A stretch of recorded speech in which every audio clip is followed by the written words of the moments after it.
Hello everyone, my name is Shivlal Gupta and in today's session I am going to discuss the GS history trend analysis. So without any delay, let's begin.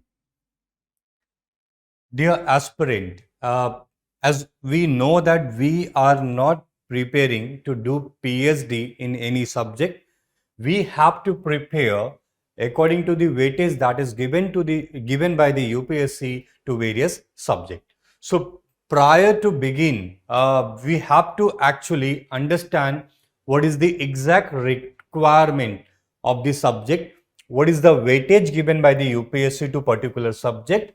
And as I said, we are not here for PhD. We are going to prepare as per the weightage that was given by the UPSC, right?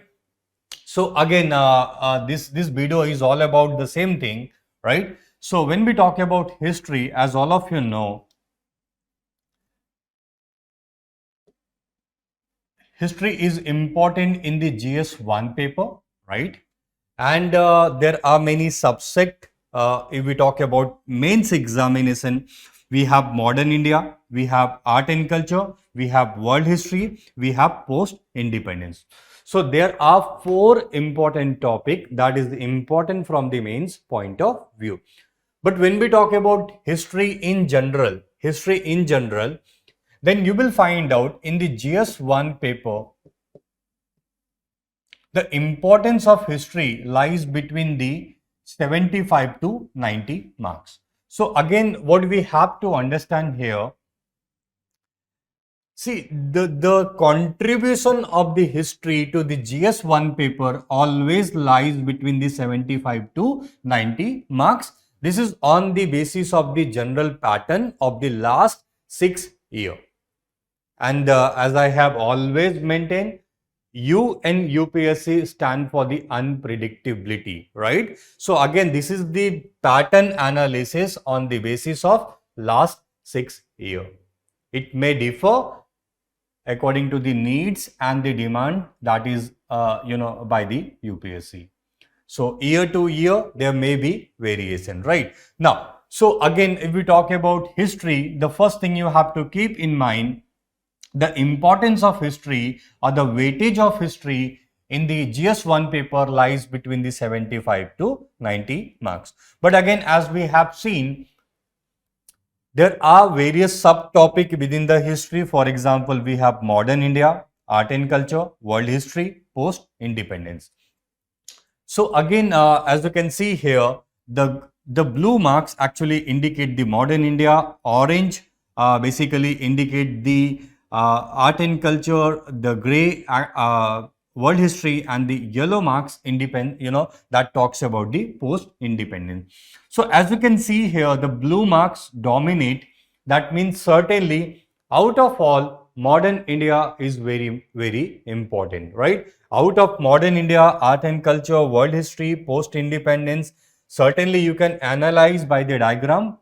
Definitely modern India is very much important in comparison to the other.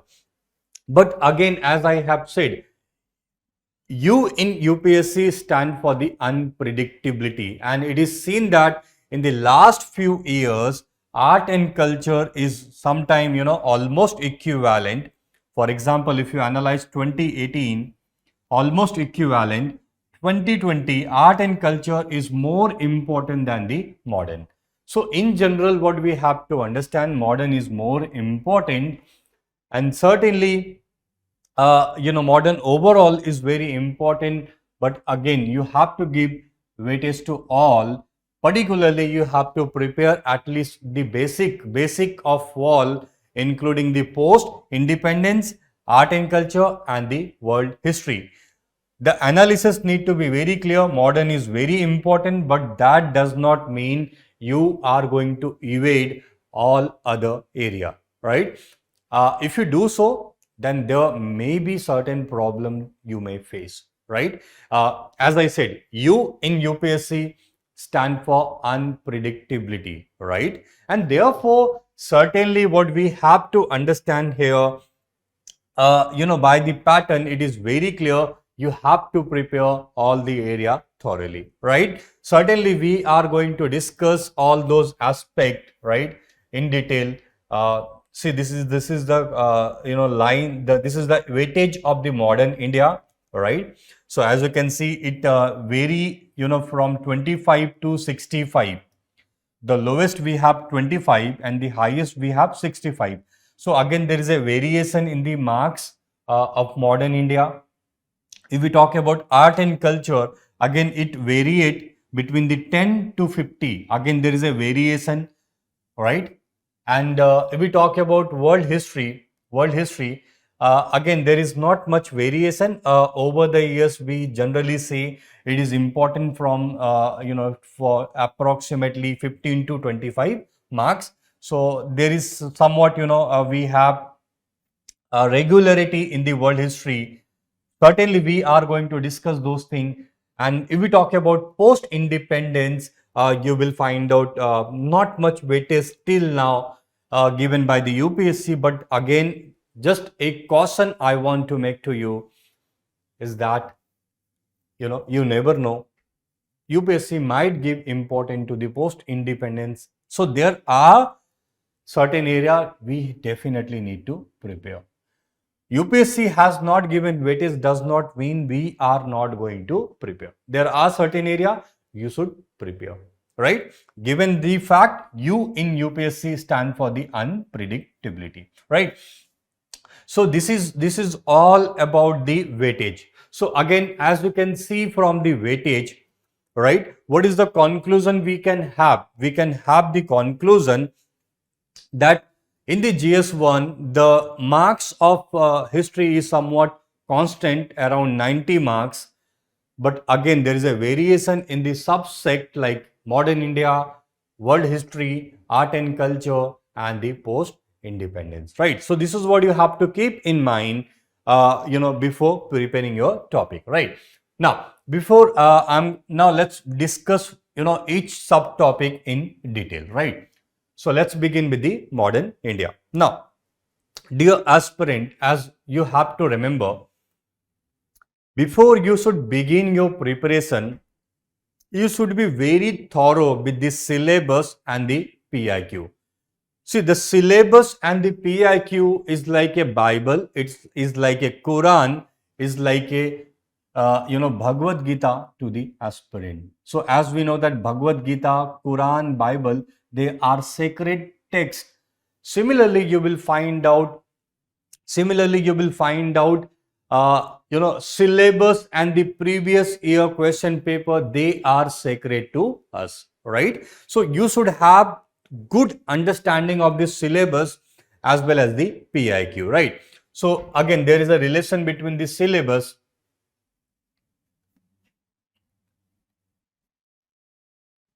So when we talk about syllabus, so you come to know what topic you need to prepare via the syllabus, right? But again, what to prepare in that topic, you come to know via the study of PIQ, right? So for example, you have the Gandhian age, right? We have the third phase of Indian nationalism, Gandhian age. What to prepare in the Gandhian age, how to prepare, what to prepare is given in the syllabus, but how to cover those topics, what kind of question is generally asked by the UPSC. Do I need to prepare factually? Do I need to prepare analytically? What should be my approach to studies those syllabus? This is what you come to know regarding, come to know via the PIQ, previous year question paper. Moreover, you also come to know there are certain area that is given importance by the UPSC. So if you analyze, you come to know what, in this syllabus, what topic is important to you, right? And therefore, so we have, as all of we have many topic in the syllabus, but when you analyze the PIQ, you come to know what topic is very important from the exam point of view, right? So I hope now this point is clear to all, clear to all of you, why syllabus and the PIQ is like a Bible, is like a Bhagavad Gita, is like a Quran to us. You know, they are sacred to us, right? So again, on that note, let's discuss the syllabus of the modern India first, and then we are going to talk about the various other aspects. Now, when we talk about syllabus, as all of you know, the Britishers came to India, they colonized the India, they expanded their rule in India. So basically, the first part of the syllabus talks about the British expansion in India. We have various subtopic: Carnatic War, Bengal War, Mysore War, and then we have the rivalry between the Maratha and the Anglo, and so on. So these are the, basically this war led to the expansion of British in India. So first topic we have to prepare is the British expansion of India. Then to regulate India and to govern India, the Britishers, they brought number of the act, starting from the Regulating Act of 1773 to Pitt's India Act of 1784, that will go up to the Charter Act of 1853, right? So we have to prepare all those acts, right? Then the economic policy, as all of you know, the Britishers came to economically exploit India, and therefore their economic policy like land revenue settlement, their policy with respect to the industry are certainly very, very important, right? So again, the railways, commercialization of agriculture, the landless labor. So again, the economic policy, as all of you know, they exploited Indian economy, certainly very, very important, right? Then obviously the British arrival is going to change the cultural as well as the societal aspect of the Indian society. There are certain evils that was in our society. Moreover, the British came up with the modern enlightenment ideas, right? So again, this led to the so-called Indian Renaissance or the socio-religious reform movement, and the consequent impact on the Indian nationalism. This is what we have to cover in that topic, right? Okay. The next important syllabus.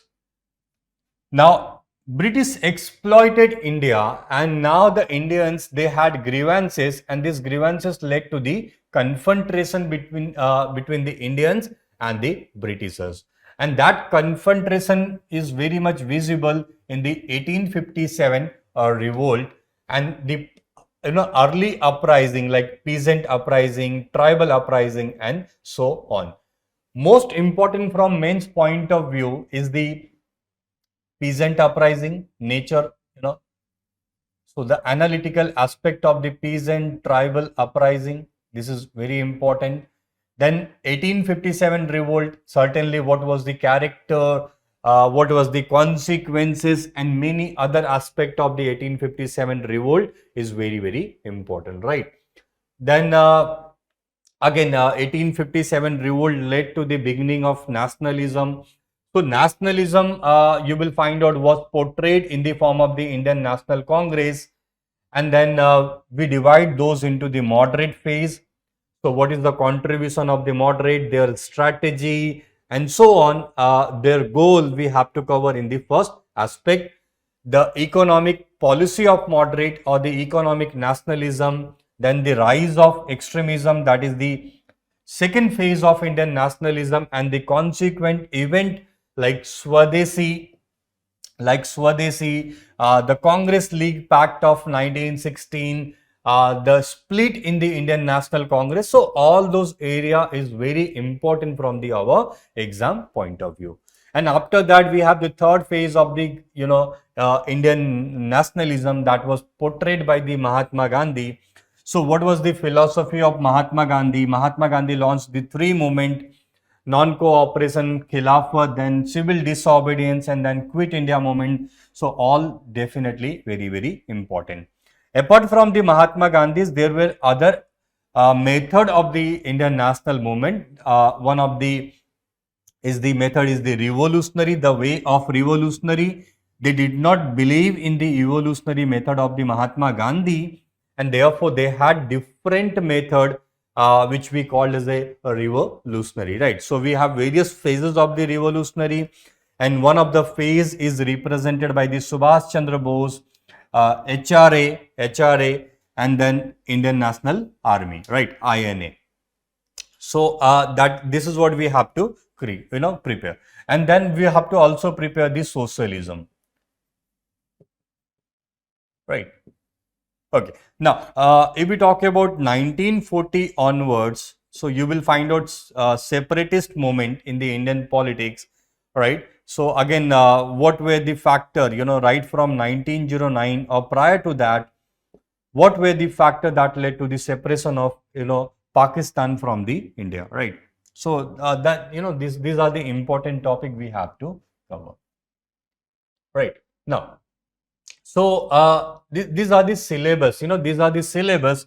Certainly, what we need to remember here, see, we can organize the syllabus given in the UPSC is again very thorough, but again, what we have to understand, the syllabus that is given in the UPSC is not very well organized. So if you organize the syllabus, certainly you will be more comfortable as compared to the other aspirant, right? And that actually make your task very easier, right? Now the question arises, sir, what, how to prepare the modern India?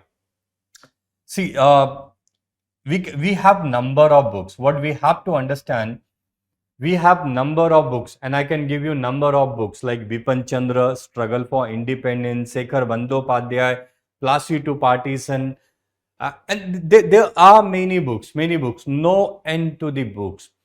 But again, what we have to understand, we make, we make history very complicated by reading so many books. There are so many books in the history. And if you don't have much idea how to prepare, then you complicate the entire process. So rather the advice is you prepare from the one book, but you thoroughly prepare from the one book. Make notes out of it, revise it many times so that you will be comfortable with the modern India. And from that point of view, I always recommend prepare from the Spectrum Modern India. Again, this book is enough to cover your preliminary as well as the mains, right? Just it's all about your comfort with this book. As I said, you can prepare multiple book like the book, Bipan Chandra, Struggle for Independence, Shekhar Bandyopadhyay, Plassey to Partition. But again, all these books, you will have the information. I mean, you won't be able to develop the understanding. So focus on the one book. Try to develop the historical understanding so that you will be in a better position to write those answers, right? So as far as book is concerned, follow the spectrum. I hope now that point is clear to all of you. Now, as far as if we talk about weightage, so we have seen most important weightage out of 4 is given by the UPSC to modern India, right? But again, if we analyze in detail, then you will find out approximately, first point you will find out approximately, this is the topic I have organized. I have organized the syllabus in the various head, like, the event prior to the revolt of 1857, socio-religious reform movement, first phase of the Indian nationalism, second phase, third phase, other strand, and then the transfer of power 1940 onwards. So if you look at the reorganization of syllabus, first thing you come to know, UPSC had covered as many topics as possible, right? So again, as we say, there is no shortcut to the UPSC, and this is very much portrayed in this data or the analysis of last 6-year question paper. So UPSC tried to cover as many topics as possible, and therefore what we have to do, we have to ensure that we cover at least minimum basic preparation of all those area, right? But at the same time, if you look at this topic, the Gandhian phase, so you will find out certainly it was given more weightage. It was given more weightage by the UPSC. So first thing you have to understand, UPSC cover as many topic as possible, but again it do give certain weightage to third phase of the Indian nationalism, and this is what you have to keep in mind, right? All good? Okay. Now, so let's talk about the trend analysis which we can analyze from the last 6 years of the UPSC, right, with respect to the modern India. Now, the first important analysis we have to understand, as I said, UPSC is trying to cover as many area as possible. So again, as we have maintained, there is no shortcut. There is no shortcut, and unfortunately, you have to prepare, at least basic minimum, even in the modern India. So there are, so this is what we have to keep in mind. So try to prepare the notes almost on the all area so that you should be comfortable, right? Including the event prior to the revolt of 1857, right? Now, if we talk about question, then what we have to understand, the question of modern India was highly conceptual in nature. It is not factual. So, see, prior to 2010, what you have to understand, the question used to be factual. But 2010 onwards, the question on the modern India is very, is very analytical in nature. If you have just read information, knowledge, if you have just knowledge, information, but you lack the understanding, then you will find it very difficult to write those answers. So it is advisable that you should understand the history rather than memorizing the history. Understand the concept, understand the various concept that is given in the books rather than just reading and memorizing those facts. Understand the historical process, because this is not said by me, this is said by the UPSC, right? So if we analyze the paper, those people who have read history and modern India conceptually, they find it very easy to write those answers, right? Okay. Third aspect, the subaltern perspective. Like there are major subaltern perspective, subaltern historiography. Again, not very much important from the GS point of view, but since we know the subaltern perspective, that is not given much weightage. So there is a group of historians now, they are talking about subaltern, subordinate people who contributed to the cause of the Indian nationalism. For example, we have women, role of tribes, role of peasant, then the revolutionary like Subhash Chandra Bose, and so on. So you will find out nowadays the question is coming from the subaltern perspective as well.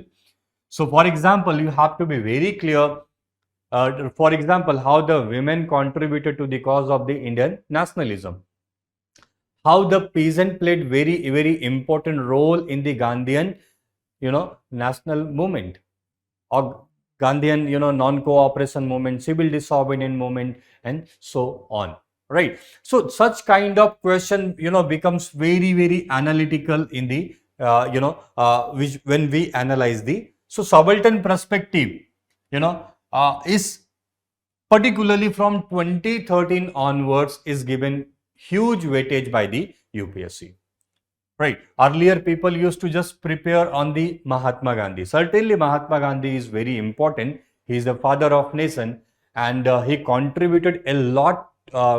He dedicated his life for the cause of the Mother India. Right. There is no doubt about it. But again, you will find out 2010 onwards, we see that question definitely comes on the Mahatma Gandhi, but apart from the Mahatma Gandhi, the other people who contributed to the cause of Indian nationalism, they are also given weightage, and that is very important. This is what we have to keep in mind.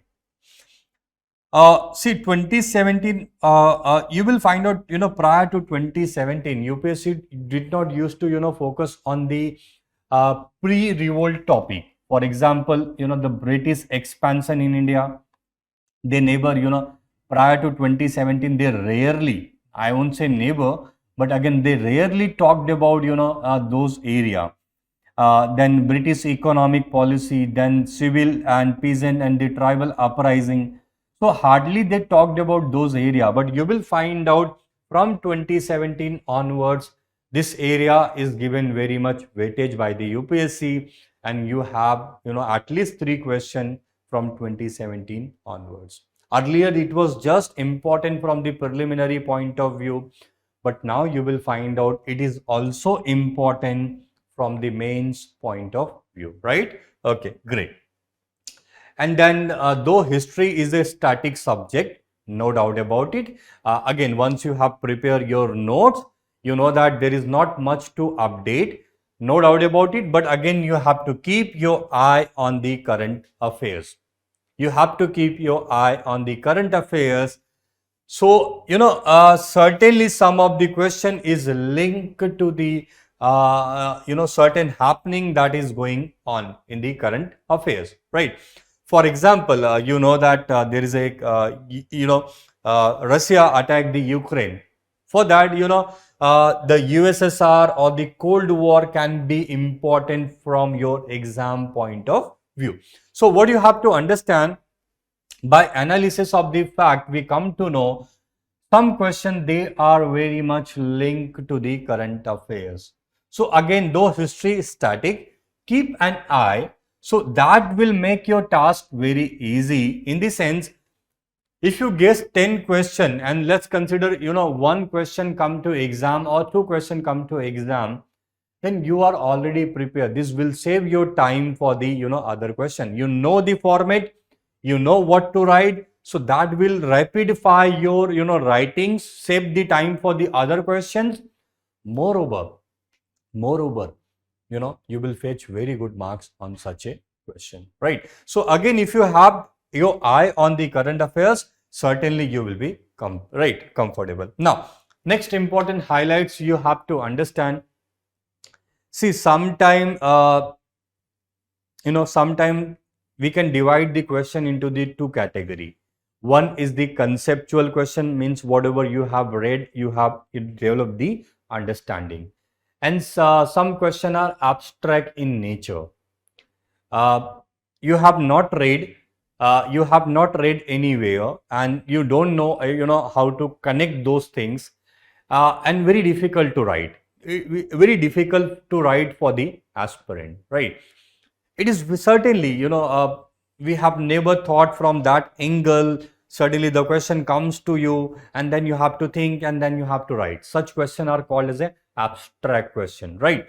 So when we talk about history, most of the question, out of 19 question, you will find out 17 question are based on the concept. So that means very few question we have the abstract. For example, I recall once UPSC actually asked, if Mahatma Gandhi would not be there, what would have been the character of Indian nationalism, right? So again, you can't prepare for such a question. You have to just, frame those things in the exam hall and then you have to write. But again, the number of such questions as, in last 6 years is very limited one. So if you have understanding, I can tell you from my knowledge and from my experience that certainly you will be comfortable. Don't worry about it, right? Okay, great. Now, so right, this is all about the modern India. Now let's talk about the art and culture, right? So when we talk about art and culture, let's see the weightage first, right? As I said, we are not here to do the PhD, right? We are here to prepare as per the demands or the weightage given by the UPSC, right? Okay. Now, so if you see, we can divide the art and culture into the various subtopic like architecture, literature, painting, religion, philosophy, source of history, Indian heritage, and so on, right? Now, certainly all the topic, if you again see, UPSC very smartly cover all the topic, and therefore it gives the message to you that you cannot, you at least you have to prepare the all the area. Again, this is also applicable in the art and culture. But again, as I said, by analyzing the PIQ, you come to know there are certain area that need to be given, weightage. So again, art and culture, in the recent year, it has been seen that both in the preliminary and the mains, the weightage of art and culture certainly increased, right? So, art and culture in the year, in the year to come is going to be very, very important, area for the preparation. Already we have seen the weightage in the first part, right? Now, within the art and culture, religion and philosophy and history as a source, art and culture as a source of history, like, archaeological sources, rock cut architecture, literary sources like, the ancient Indian text, the Persian text, the text written by the Greek writer, the text written by the Chinese writer, how it helps us to create the history. So these are important topic, right? You can see directly from the this diagram that religion and philosophy, out of 6 years, this was asked, for the 4 years. Even this year, the religion and philosophy, particularly the Ramanujacharya, is going to be very, very important, right? So, Bhakti this year is certainly going to be one of the important topic. So, again, what you have to keep in mind, from the religion point of view, certainly, art and culture is very important. Source again is very important, and then architecture and the Indian heritage. These are certain topics that you have to keep your eye on. But at the same time, you have to keep in mind, that, right, you have to prepare all the area. If you evade the area and just imagine if that area come to the exam hall. Question number 1 from art and culture, GS1, certainly it is going to have domino effect on your paper, rest of the paper as well as GS2, right? So again, art and culture from the mains point of view, I always maintain, certainly it is comparatively easier to prepare as in the art and culture in the preliminary. We have certain limited area, some classical question that repeat time and again, right? Okay, fine. Let's talk about the syllabus here. First, already we have seen, if we talk about syllabus, now how art and culture, how it helps us to recreate the history. For example, we have various literature that was written. Literature is a part of art and culture, right? So we have ancient literature. In the ancient literature, we have Indian literature, and we have literature that was written by the foreigner. If we divide the ancient India, then we have the Greek writer like Megasthenes, then we have Chinese writer, then we have Arab writer. So how their books help us to recreate the history, right? And then we have various archaeological, right? We have various cave, right? Rock cut architecture and so on, and how it help us to, recreate the history. So from mains point of view, what you have to keep in mind, art and culture as a source of history is certainly given importance by the UPSC. This is what you have to keep in mind, right? Next important is the architecture. So ancient Indian architecture like Indus Valley, then Mauryan architecture, post-Mauryan architecture, architecture during the Gupta period. So again, certainly very, very important one. Then medieval, if we talk about medieval, Delhi Sultanate, and then within the Delhi Sultanate, we have various dynasty. Then we have, we talk about, then we have Mughal architecture. Mughal architecture, we have various king like Akbar, Akbar comparison with that of the Shah Jahan, right? So, and then Aurangzeb. So, all those understanding need to be very clear to all of you. Then we have modern architecture, right? Indo-Gothic and the Roman architecture. So, again, you have to.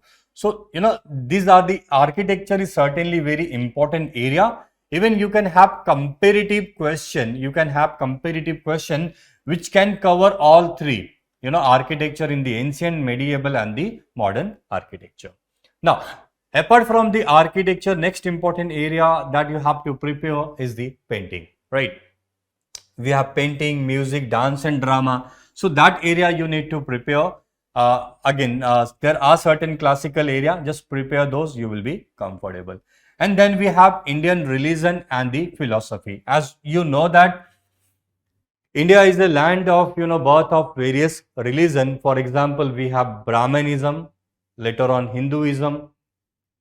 Then we have Buddhism, Jainism, and many more, many more. But from mains point of view, this three religion is certainly very, very important.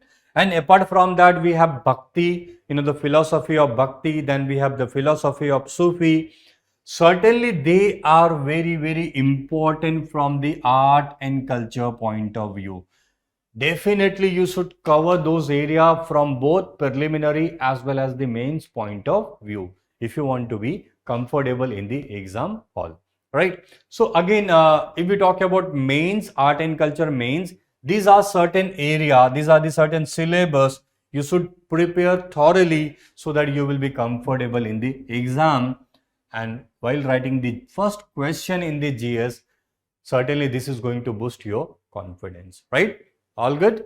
Great, right? Now, if we talk about, as I said, architecture is one of the area, you have to cover all the area. But again, as I said, there are certain area given importance by the UPSC. So, as you can see here, we have architecture, PIQ 3 question came in the year. So, we have 2017, 2019 and the 2020, right? So, Gandhara art is one of the favorite classical topic of the UPSC, right? And then we have rock cut architecture, and then Gupta numismatic art again is very, very important, right? Similarly, we have art and culture as a source. Already we have talked about, various the Chinese, how the Chinese book, Chinese traveler, Chinese and the Arab travelers help us to, recreate the history. Then Persian literary sources, right? And then rock cut architecture, how we come to know about the early Indian art and the history. Again, this is a classical area. If you are prepared, very easy to score very good marks, right? And then, as I said, next important area is the Indian religion and the philosophy. Buddhism, always very important, both from preliminary as well as mains point of view. Again, questions are highly conceptual in nature, right? Then we have Hinduism, Bhakti, and the contribution of the Chaitanya Mahaprabhu. This was connected with the current affairs. Chaitanya Mahaprabhu was in the news in that year 2018, and that is why you have question in 2019, right? Then we have the miscellaneous Indian philosophy in general, how it led to the development of monument and the art in India, right? So how the religious philosophy is the factor for the development of rise of monument and the art in India. This was again asked in the by the UPSC in 2020, right? Then we have question on the painting, right? Now, sir, what is the source? Now we come to know everything. Sir, what is the book you recommend, right? See, when we talk about art and culture, selected chapter from the Nitin Singhania. I recommend selected chapter from Nitin Singhania. I won't recommend all the chapter,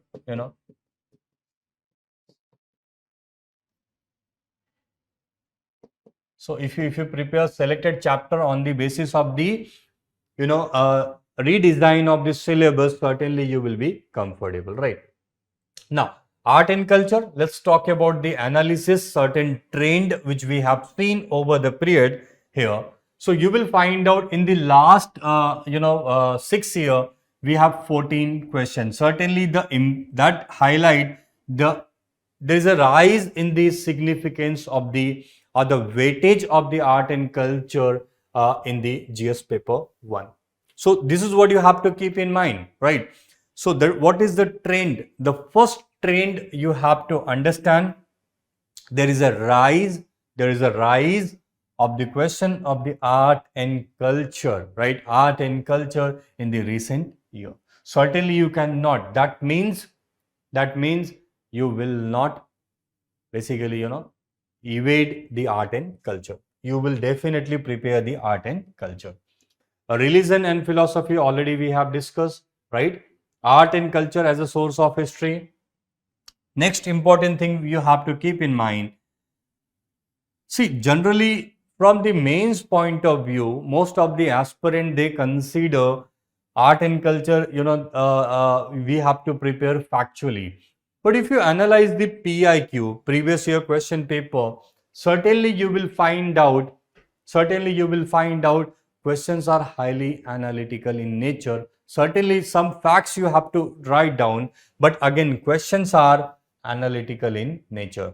So do not consider art and culture just as a factual topic. Just try to understand the concept behind the art and the topic, right? Okay. Apart from this, what you have to understand, there are some dynasty. They contributed a lot for the development of art and culture, and those dynasty are certainly given importance by the UPSC. For example, we have Mauryas, right? Then we have Gupta. They are called as a golden age because of their contribution to the art and culture. Certainly they are important, right? Then we have Vijayanagar Empire, Vijayanagar Empire, Hampi, lots of temple and the secular art and culture, right? So again, the Vijayanagar Empire, the contribution of the Krishna Dev Rai, certainly important from our exam point of view, right? All good. So this is what you have to keep in mind. This is the trend which we analyze on the basis of the last 6 year paper with respect to the art and culture. So I hope now you have the clarity how to approach the art and culture, the weightage, the books, and the kind of question that is coming into the paper, right? All good? Great. Now, next important area we will talk about the world history, right? But again, prior to that, let's see the topic. So if we talk about syllabus here, what we have to understand, we have American Revolution, right? Then we have American Constitution and the American Civil War. Certainly America always, as all of you know, America always remain in the news for one or the other reason. Certainly the first topic is very, very important. Next important revolution that changed the world, that had a huge significance on the world affairs, that led to the rise of modern ideas in the world, that basically marks the end of the feudal or the medieval world and the beginning of new world, that is the French Revolution, is certainly very, very important, right? If we talk about then Napoleon, contribution of Napoleon. See, Napoleon as a statesman, there are number of reforms that was carried out by the Napoleon. So those, Napoleon's reforms and Napoleon as a statesman, and then Napoleon's war and conquest, particularly his continental system, right? So they are very, very important from the exam point of view, right? Then we have British democratic politics. Here we have a Reform Act of 1832 and the Chartist movement of 1832. And what is the significance of the Chartist movement? That is important from the our exam point of view. Then Industrial Revolution. Why as all of Industrial Revolution happened first in the Britain. So what were the factor that led to those revolution? First in the Britain. Then what is the significance of the Industrial Revolution? Not just on the economy but society in general, right? So again, those are the important topic you are going to prepare. Then next important topic is the nation state, and in the nation state we have to prepare primarily Germany, the unification of Germany, and followed by the Italy. And then there are certain revolution. Already we have talked about American Revolution, French Revolution. Then we have Russian Revolution, or we can say 1830 Revolution, 1848 Revolution. Then we have Russian Revolution of 1917. Then Chinese Revolution of 1949, right? Then counter revolution we have in the form of the rise of fascism and the Nazism. So again, that is the topic we have to cover here. Okay, and then World War One, again very important one, right? Then after the World War One, the Europe between the two World War, basically we talk about economic depression, rise of fascism and the Nazism, and then how it led to the World War Two. Decolonization again is very important topic from our exam point of view, and then finally we have the Cold War. So this is the syllabus, this is the syllabus which we have to prepare, right? Now, what is the books? Again, in the world history we are very much confused with the books, right? So there are number of books, I can recommend so many books. But again, as I have said, by reading so many books, that will clear more confusion. Better you should read one book thoroughly and try to revise it many times so that you should have clarity of idea, right? And we will discuss how questions are highly analytical in the world history, right? Okay. Now, as far as sources are concerned, you can use the NCERT class 11 themes in the world history, then old NCERT world history by the Arjun Dev. See, if you do this along with the classes, if you have joined the classes, that is more than enough. Along with the class notes, NCERT, this is the new NCERT, this is the old NCERT, this is more than enough. You don't need to prepare the Norman Louis again. So, but again, if you want to prepare the normal Louis, what you have to understand, this book is mainly important from the optional point of view. So, only the selected chapter, what you have to understand, don't read this entire book, not important from the GS point of view. Only the selected chapter of the Norman Louis is important from the our exam point of view. So if you have idea about those selected chapter, then it's fine. Otherwise, this two book along with the classes notes is suffice to fetch very good marks in the world history, right? Now,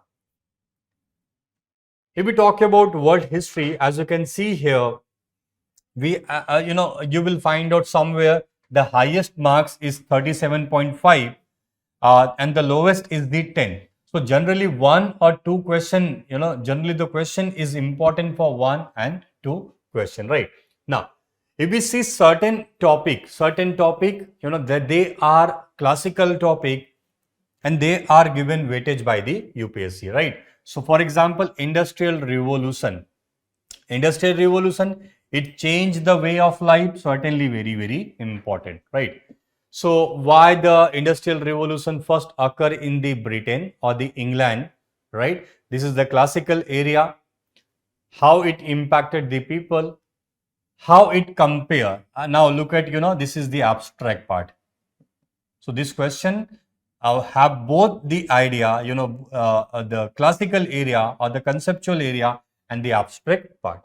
Similarly, you will find out how the foundation of modern world was led by the American and the French Revolution. This is again classical area. This is again classical area. Okay. So this is conceptual area. Definitely you have prepared. Then we have new economic policy of Lenin. And again, if you look at, again, this is a conceptual as well as the abstract area. Again, it is comparative to India, how the policy was, influence India after the independence. So again, this is again, conceptual and the abstract. World War. Then what is the role of Germany in the World War, right? Again, this is highly analytical and the conceptual area, right? And then look at the decolonization, right? As I said, decolonization is very, very important. You will find out 3 questions from the decolonization. All are conceptually, and the analytical question, right? And then with respect to the Cold War, we have Suez crisis.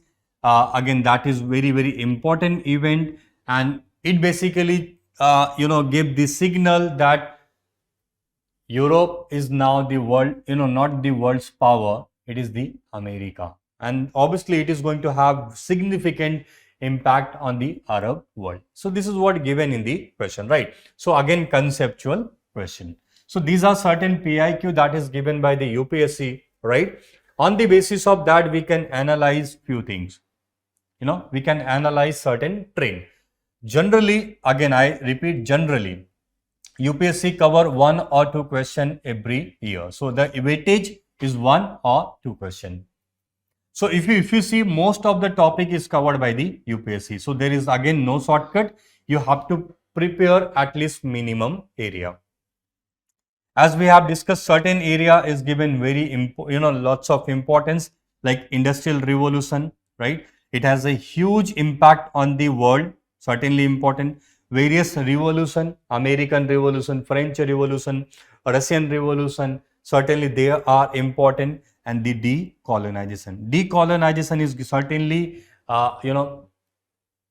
last 6 years, 3 questions from the decolonization, that certainly point to the fact this area is very, very important. Now, next important thing you have to keep in mind, as we have seen the previous year question paper, see the question in the world history, they are highly analytical in nature.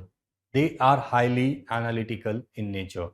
So if you have just knowledge and not the understanding, you may find it very difficult to cover those areas or to write those answers.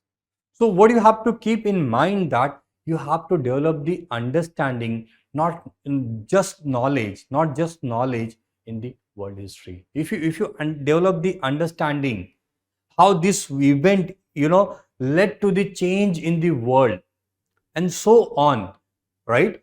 There is more technicality in the world history as compared to that of the modern India. So if you prepare those things in a well manner, certainly you will be in a better position to write those answers. I hope now all of you are enlightened regarding how to write the how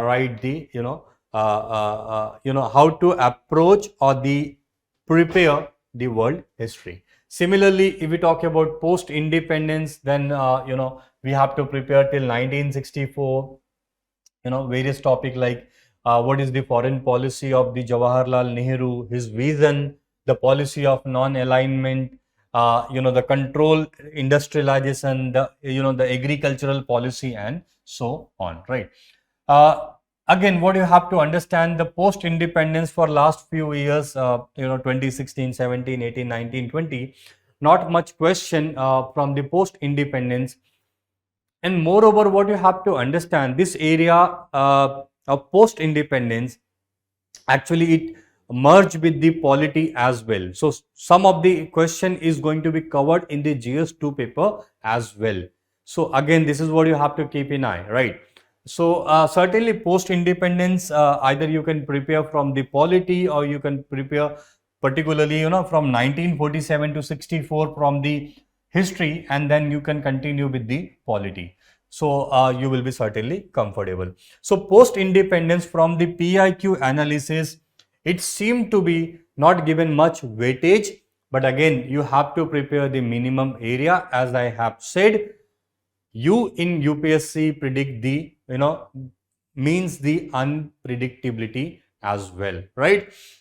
So these are the trend analysis of the history paper, right, from the mains point of view. So I hope now all of you enlighten about the weightage of the history in general, syllabus, and then what are the books we have to do, and how to approach those books, how to prepare those books, and then how, what kind of previous year questions are coming, which areas are more important. Now I hope you are enlightened about all these, and certainly now you will be in a better position to write those things. I hope that is clear to all of you. On that note, for your precious timing, thank you.